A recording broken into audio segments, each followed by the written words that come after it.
اچھا مزمل صاحب اگر آپ اس میں کچھ ایڈ کرنا چاہیں ضرور کیجئے، لیکن میرا سوال آپ سے اس متعلق ہے کہ گورنمنٹ کا جو ریسنٹ جو اقدام ہے جس کا انہوں نے بھی اناؤنس کیا ہے کہ بھائی ہم 100 لیٹر پیٹرول پہ سبسڈی، اس کے اپنے پورے انہوں نے میکینکس بتائے ہیں کہ جناب وہ اگلے کچھ ہفتوں میں نافذ العمل ہو جائے گا کہ سبسڈائز پیٹرول ملے گا to certain segment of the society, اور ایلیٹ جو ہے وہ اور مہنگا پیٹرول دے گا.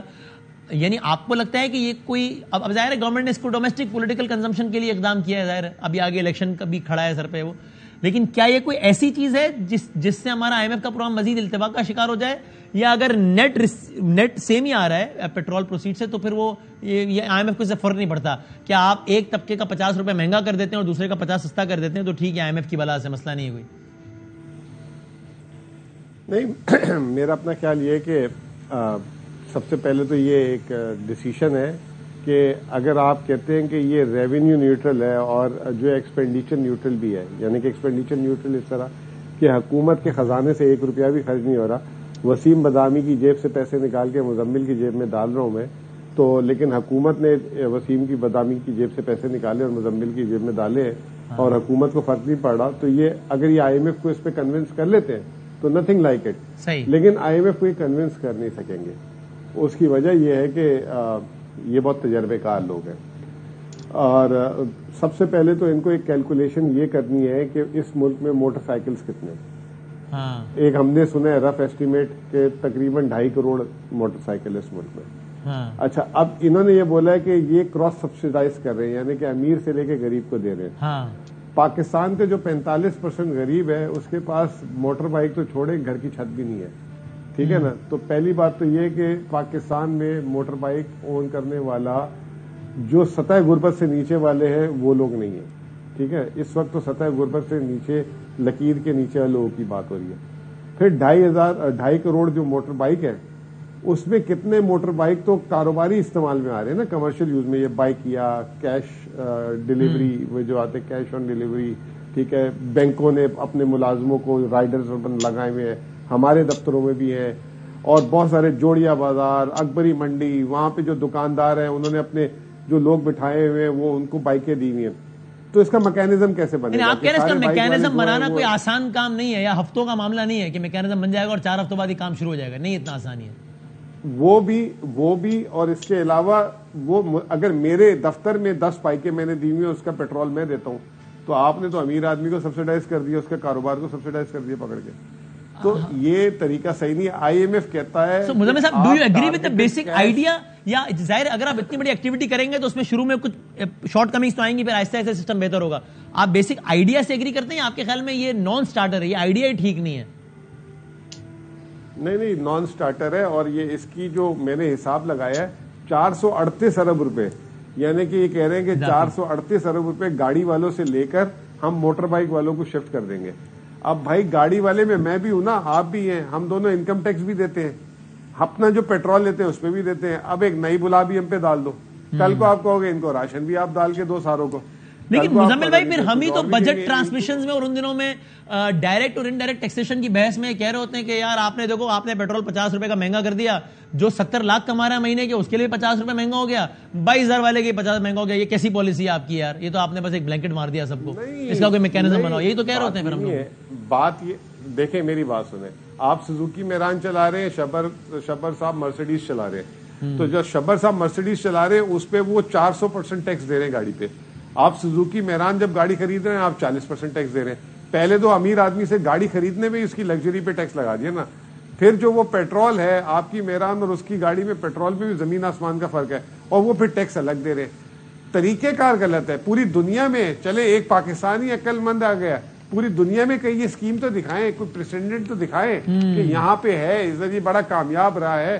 یہ الیکشن کے دنوں میں یاد آ جاتا ہے. پچھلی دفعہ ان کو یاد آ گیا تھا جولائی میں جب الیکشن سے 200 یونٹ فری کر دو بجلی کے پنجاب میں، اس وقت 200 یونٹ فری کر دیے. اب یہ ایک نیا شوشل چھوڑ. یہ ذرا مجھے اس میں شبر صاحب کا بھی ذرا پوائنٹ آف ویو لینے دیں. شبر صاحب آپ کے خیال میں economically it make sense to you کہ جناب تھوڑا سا ریلیف ملے گا to a segment of society? دیکھیں کانسیپچلی تو بات ٹھیک ہے کہ ہمیں ایک پرٹیکولر لوور کلاس کو سبسڈائز کرنا چاہیے، صحیح ہے، مگر جس طرح مزمل کہہ رہا ہے یہ پریکٹیکلی آپریٹ نہیں ہو سکے گا. اور جو آخری بات اس میں ہے وہ یہ ہے کہ آج آئی ایم ایف والوں نے آلریڈی یہ بات کر دی ہے کہ وہ کہہ رہے ہیں کہ ہم سے ابھی اس بارے میں بات ہی نہیں ہوئی ہے. تو ابھی تو یہ مجھے ایک ایسا نو گو کے ایریا لگ رہا ہے کہ شاید اس کی امپلیمنٹیشن میں پرابلم آئے اور یہ شاید اس طرح امپلیمنٹ نہیں ہو سکے جس طرح یہ سمجھ رہے ہیں.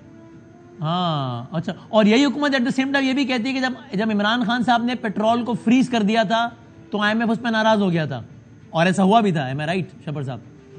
تو آئی ایم ایف نے آج پبلکلی کہہ دیا ہے نا کہ ہم سے بات نہیں ہوئی. اسٹیٹمنٹ آ گیا ان کا پیرس کا. ہاں ان کی اسٹیٹمنٹ آ گئی ہے آلریڈی. لیکن مزمل صاحب اس پہ یہ کہتے ہیں کہ اگر آپ کا نیٹ ریسیو جو ریونیو ہے وہ نیوٹرل ہے, وہ سیم ہے. اگر 100 روپے آ رہے ہیں آپ کی پیٹرول کی کمائی سے, صرف آپ یہ کر رہے ہیں کہ وہ 100 روپیہ امیر سے نہیں, مگر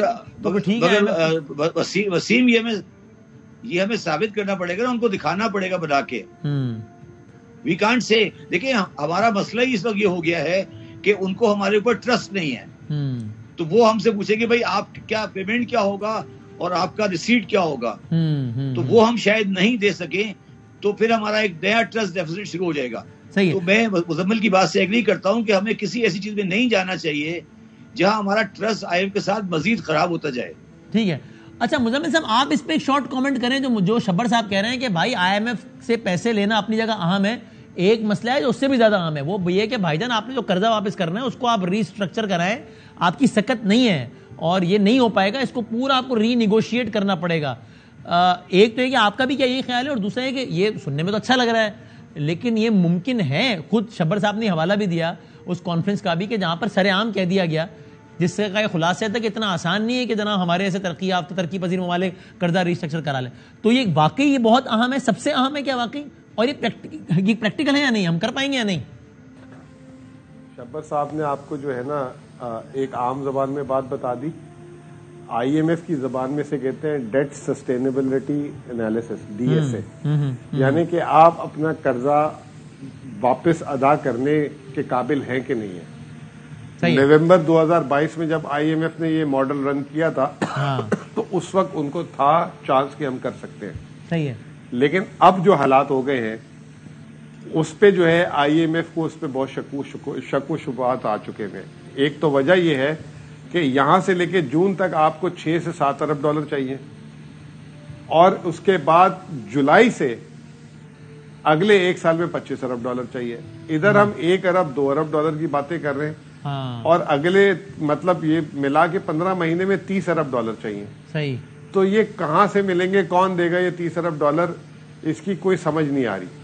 یعنی مزمل صاحب اگر آپ کی بھی آپ بتا رہے ہیں عمران خان صاحب کی حکومت کے جو اکانومی کے حوالے سے جو مغز ہیں اس ٹیم کا حصہ تھے اور ہیں, آپ کو لگتا ہے کہ اگر آپ کی بھی حکومت آتی ہے تو آپ کے پاس کوئی اور چارہ نہیں ہے سوائے اس کے کہ آپ بیٹھے ان ممالک کے ساتھ, آئی ایم ایف کے ساتھ, کہ بھائی یہ جو قرضہ دینا ہے اس کو ری اسٹرکچر کریں. یہ تو پریکٹیکلی نہیں ہے, نہیں دے سکتے ہم. یہ دیکھیں جو اب موجودہ حالات کر دی ہے نا حکومت نے, جتنا بلیڈ کر دی ہے سسٹم کو, تو اس میں تو جسے کہتے ہیں کہ ایک شوکت ترین صاحب نے وائٹ پیپر جب دیا تھا اس پہ یہ بات بول دی تھی کہ پاکستان کو اب ڈیٹ ریسٹرکچرنگ کی طرف جانا پڑے گا, اور اب تو سارے ایکسپرٹس بات کر رہے ہیں ڈیٹ ریسٹرکچرنگ یا ری پروفائلنگ. اور دوسری بات یہ کہ ابھی جو شبر صاحب بات کر رہے تھے شروع میں, چائنا, ابھی آئی ایم ایف نے جو ہے چائنا کو ڈیل دے دی ہے, ان کا جو ہے سٹاف لیول بھی ہو گیا, ایس ایل اے بھی ہو گیا 3 ارب ڈالر کچھ کا. اس میں جو ایک جسے کہتے ہیں کہ وہ پتھر پھنسا ہوا تھا, وہ پتھر پھنسا ہوا تھا کہ چائنا اپنے ڈیٹ کو جو ہے نا 2 سال آگے لے کے جائے. چائنا نے وہ کر دیا, تب جا کے سری لنکا کا یہ ہوا. تو مجھے ایسا لگتا ہے کہ چائنا سے ہی سگنل آئے گا اس طرح کا سب سے پہلے, تب جا کے چیزیں موو ہوں گی. اوکے صحیح ہے. شبر بھائی ذرا اس کو کنکلوڈ کرتے ہیں. شبر زیدی صاحب آپ ایک بات اور بھی تواتر سے کہہ رہے ہیں جس پر بھی آپ نے اپنی پوزیشن چینج نہیں کی ہے کہ بھائی آپ مجھ سے آپ کہہ رہے تھے 1.5 مہینے پہلے بھی کہ وسیم میں بھی یہی ہوں, آپ بھی یہ دیکھیے گا یہ تحریک انصاف نون لیگ آپس میں بے شک جو بھی لڑتے رہے کرتے رہے, آئی ایم ایف کو چاہیے اکراس دا بورڈ کچھ کمٹمنٹس, اور اس معاملے میں پی ٹی آئی اور نون اور ساری جماعتیں آئیں گی ایک پیج پر, یہ ہو کر رہے گا. آج کی تاریخ میں ایسا ہوا نہیں ہے لیکن آپ کو یقین ہے کہ یہ ہونے جا رہا ہے. شبر زیدی صاحب بالکل اس طرح سے پہلے تک کہہ رہے تھے. ابھی جب میں ٹی وی دیکھ کے آ رہا ہوں, میں نے ابھی ہیڈنگ دیکھی ہے کہ عمران خان صاحب اے پی سی کے لیے ایگری کر گئے. جی ہاں. اگر وہ صحیح ہے تو میری بات صحیح ثابت ہو رہی ہے, اور اس کے آگے بھی آپ بہت کچھ دیکھیں گے, اور ہم ایک نیشنل کنسنسس کی طرف جا رہے ہیں, اور انشاءاللہ تعالی پاکستان کے لیے ایک بہتری کا رستہ آ رہا ہے. اور بہت جلدی آپ نیشنل الیکشن دیکھیں گے پاکستان میں. نیشنل الیکشن ہوگا, نیشنل اسمبلی کا بھی اور پروونشل اسمبلی کا بھی, اور ایک بڑی افیکٹو نیشنل گورنمنٹ آنے والی ہے.